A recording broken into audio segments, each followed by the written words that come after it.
बुंदेलखंडी विश्वविद्यालय के 28वें दीक्षांत समारोह का आयोजन गांधी सभागार में किया गया। कुलाधिपति एवं राज्यपाल उत्तर प्रदेश सरकार आनंदीबेन पटेल ने कहा कि वह वीरांगना रानी लक्ष्मीबाई, झलकारी बाई, आल्हा उदल एवं अन्य वीरों की भूमि को प्रणाम करती हैं।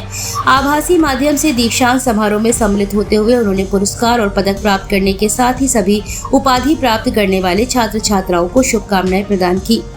Census data research work station का लोकार्पण किया गया। उन्होंने कहा कि जीवन आगे बढ़ने का नाम है। आपके ज्ञान और कौशल से देश निश्चित ही वैश्विक स्तर पर अपनी पहचान सुदृढ़ कर सकेगा।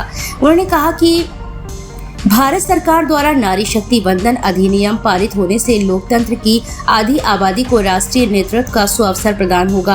प्रधानमंत्री नरेंद्र मोदी के नेतृत्व में महिलाओं की सुरक्षा में वृद्धि के साथ साथ उनके जीवन में समृद्धि का नया स्वर्ण काल प्रारंभ हुआ है। उन्होंने चंद्रयान की सफलता के लिए वैज्ञानिकों के परिश्रम एवं लक्ष्य के प्रति एकाग्रता का जिक्र करते हुए कहा कि छात्र भी इस मार्ग पर चलते हुए राष्ट्र गौरव में सहभागी बन सकते हैं। आज G20 की अध्यक्षता से भारत ने वैश्विक नेतृत्व में अपने कदम बढ़ाए हैं। उन्होंने बुंदेलखंड विश्वविद्यालय द्वारा सूचना एवं प्रौद्योगिकी के समावेश आधारित शिक्षा प्रणाली की प्रशंसा की है। नई शिक्षा नीति के अंतर्गत किए जा रहे प्रयासों को सराहा है। उन्होंने विश्वविद्यालय द्वारा 100 से अधिक MOU करने एवं वर्षा जल संचयन के लिए किए जा रहे कार्यों की सराहना की है। उन्होंने विश्वविद्यालय को विश्वकर्मा जयंती पर भारत सरकार द्वारा जारी की गई PM विश्वकर्मा योजना के संभावित लाभार्थियों को जागरूक करने का आह्वान किया है। प्रधानमंत्री मोदी के नेतृत्व में 2 अक्टूबर को 1 घंटे के लिए विशेष रूप से स्वच्छता अभियान में श्रमदान करने के लिए कहा गया है। अंत में सभी छात्रों एवं बुंदेलखंड विश्वविद्यालय के उज्जवल भविष्य की कामना की गई।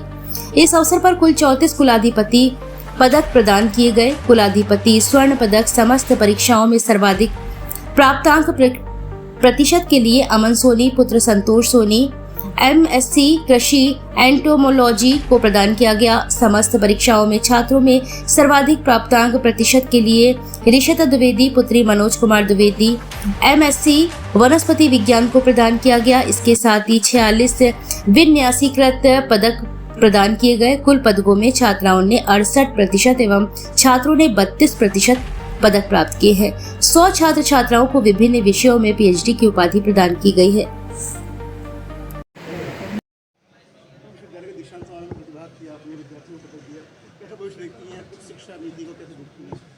देखिए, आज का दिन छात्र छात्राओं के लिए बहुत ही उत्साह का दिन होता है। हम सब लोग जब पढ़ते थे तब भी देखते थे कि कब कॉन्वोकेशन होगी और बच्चों में वही उत्साह देखने को मिलता है। बच्चों में बहुत सारी क्षमताएं हैं। आज से वो जब डिग्री लेकर के निकलते हैं, उपाधि लेकर के निकलते हैं, तो उनको ये बताना भी ज़रूरी होता है कि आपका क्या उद्देश्य है इसको शिक्षा लेकर के। तो गुरुजन उनको शिक्षित करने के बाद में उपदेश देने के लिए, उनको बताने के लिए ये कार्यक्रम ऑर्गेनाइज़ करते हैं। और इसमें आकर के मुझे बहुत प्रसन्नता हुई। बच्चों में मैंने उत्साह देखा, बच्चों में मैंने टैलेंट देखा और उस टैलेंट का किस तरह से देश के विकास में वो इस्तेमाल करें, वो मैंने अपनी बात उनके सामने रखी। देखिए, राष्ट्रीय शिक्षा नीति 2020 है। आप सबने देखा होगा, हम लोग लगातार उसके क्रियान्वयन के लिए कार्यक्रम कर रहे हैं। अभी कानपुर में भी हम लोगों ने बहुत बड़ा कार्यक्रम किया, इसके पहले काशी में भी किया और जगह जगह पे इसके क्रियान्वयन के लिए हम लोग कार्यक्रम कर रहे हैं। राष्ट्रीय शिक्षा नीति व्यक्ति के जीवन का सर्वांगीण विकास करती है, तो उसके अंदर बहुत सारी चीज़ें हैं।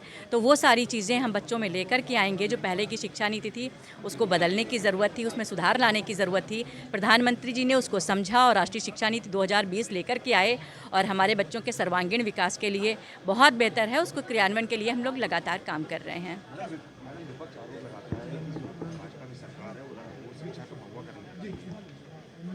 देखिए, विपक्ष आरोप नहीं लगा रहा है। विपक्ष हताश और निराश हो चुका है। अब वो क्या कहे क्या करे, उसके पास कहने के लिए कुछ नहीं, करने के लिए कुछ नहीं है। तो वो बहुत निराश है। वो सोचता है कि हम तो जब सत्ता में रहे, शासन में रहे, कुछ कर नहीं पाए और हम लोग कर रहे हैं, तो वो बौखलाहट उसकी दिखाई दे रही है। और हम लोगों ने तो पूरे देश में अच्छी शिक्षा व्यवस्था देने का काम किया, अच्छी स्वास्थ्य सुविधाएं देने का काम किया, विकास करने का काम किया। विपक्ष हताश और निराश है।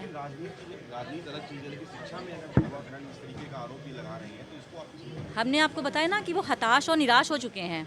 हम लोगों ने शिक्षा व्यवस्था को सुदृढ़ करने का काम किया। शिक्षा व्यवस्था में को हम लोगों ने मजबूत करने का काम किया। हम लोगों ने नकल विहीन परीक्षा करवाने का काम किया। उन लोगों ने, आपने देखा था कि दखल देकर के कहते थे कि चुनाव हम निकाल लेंगे, इसलिए वो लेकर के आए थे। लेकिन हम लोग ऐसी नीतियाँ नहीं लेकर के आते हैं, हम लोग ऐसी योजनाएं लेकर के नहीं आते हैं। देश हमारे लिए सर्वोपरि है, बच्चों का भविष्य हमारे लिए सर्वोपरि है। हम लोग इस तरह की राजनीति नहीं करते। विश्वविद्यालय के प्रांगण में कई विश्वविद्यालय चल रहे हैं, एक ही संस्था एक ही संगठन के अपने लोगों के कार्यक्रम होते हैं, बाकी कार्यक्रम नहीं होते हैं, उन्हें बढ़ावा दिया जाता है। किसको जोड़ रहे हैं उन चीज़ों से कि दवाकरण हो रहा है, प्रोत्साहन दिया जा रहा है कार्यक्रमों को, तो किसी एक संस्था एक संगठन में जुड़ेंगे। हम नहीं समझ सकते कि वो क्या कह रहे हैं। हमने आपको बताया कि वो हताश हैं, उनको हजम नहीं हो पा रहा है। उन्होंने देश की सेवा नहीं की, देश के विकास कार्य नहीं कर पाए। अब हम लोग बच्चों को आगे बढ़ाने का काम कर रहे हैं, बच्चों को स्वस्थ करने के लिए योजनाएं बना रहे हैं, बच्चों को शिक्षित करने के लिए योजनाएं बना रहे हैं, देश को विकसित करने के लिए हम लोग काम कर रहे हैं, देश को विश्वगुरु बनाने के लिए काम कर रहे हैं। तो विपक्ष बौखलाया हुआ है, निराश है पूरी तरीके से। उसकी बात हम नहीं करना चाहते। शिक्षा राज्य मंत्री है, पूर्व मुख्यमंत्री अखिलेश यादव भी शिक्षा मंत्री रहे हैं पहले। क्या मानती, क्या कुछ काम किया उन्होंने शिक्षा के लिए, क्या कुछ नहीं किया? देखिए, जब हम लोग सत्ता में आए थे 2014 में, केंद्र में हम लोगों की सरकार बनी, उसके बाद भारतीय जनता पार्टी की प्रदेश में सरकार बनी है। हम लोगों ने शिक्षा व्यवस्था को देखा, शिक्षा व्यवस्था बहुत ख़राब थी। वहाँ पे हम लोगों ने व्यवस्थाओं को बेहतर करने का काम किया है, वहाँ पे नकल को बंद करने का हम लोगों ने काम किया है। आज आप अगर जाएं तो बेसिक प्राइमरी से लेकर के उच्च शिक्षा तक में आपको बदलाव दिखाई देगा। हम लोगों ने कायाकल्प करने का काम किया है, हम लोगों ने स्कूल कॉलेज में अच्छी व्यवस्थाएं देने का काम किया है। आज आप जाएं तो वहाँ पे छोटे स्कूलों में भी आपको शिक्षक भी दिखाई देंगे, आपको बच्चे भी दिखाई देंगे, अच्छी व्यवस्थाएँ भी दिखाई देंगी। मुख्यमंत्री जो आरोप लगा रहे हैं वो खुद मंत्री रहते हुए कुछ नहीं कर पाए शिक्षा के। हम आपको बता रहे हैं कि जब से केंद्र और प्रदेश में भारतीय जनता पार्टी के नेतृत्व में सरकार बनी है, हमने देश के विकास के लिए काम किए हैं, स्वास्थ्य और शिक्षा के लिए बेहतर काम किए हैं। और आप देखें कि देश और प्रदेश की जनता भारतीय जनता पार्टी पे विश्वास कर रही है।